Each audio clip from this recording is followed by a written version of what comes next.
Until early 2011, the only way to get an iPhone in the United States was to sign up with AT&T.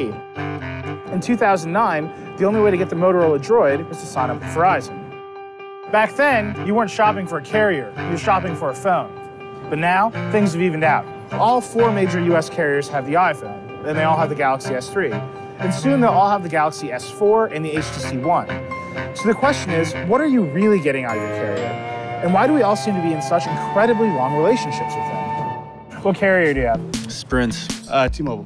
I'm on T-Mobile. AT&T. Virgin Mobile. I have Sprint. Verizon. AT&T. I've tried them all. They all suck, but Sprint sucks the least in my experience. The service is all right, but I mean, I'm personally thinking about switching over. Not sure where yet, though. Why have you stuck with T-Mobile for a decade? I don't know, I'm kind of lazy. How long have you had Verizon? For about 4 years now. Have you ever been in like a relationship with a person for 4 years? Yes. How's that going? It turned out in tragedy. How long have you had AT&T? Since like freshman year in high school. So, okay, yeah, you don't know that.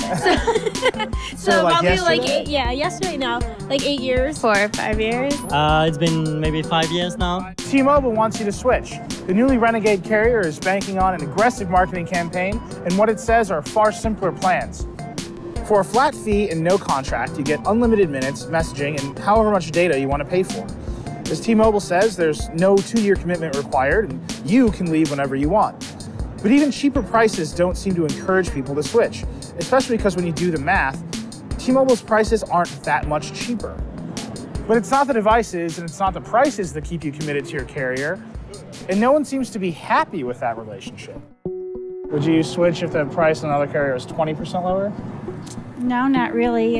I don't want to go through the hassle of changing over. 50% lower? Maybe. How much cheaper, 20%? To be honest, I pay about $10 a month for unlimited data, unlimited text, and I've got 3 hours of calls. I hate you. You know, I want you to know. I'm moving. Goodbye. 20% cheaper. Would you leave? No. They're 50% cheaper. I consider it. Your wireless carrier has become the longest relationship in your life, and all of us seem to be settling. When those 2-year contracts end, the easiest thing to do is just sign back up. T-Mobile seems to be banking on people being fed up with AT&T and the other more traditional carrier plans. And yes, its plans are indeed more transparent.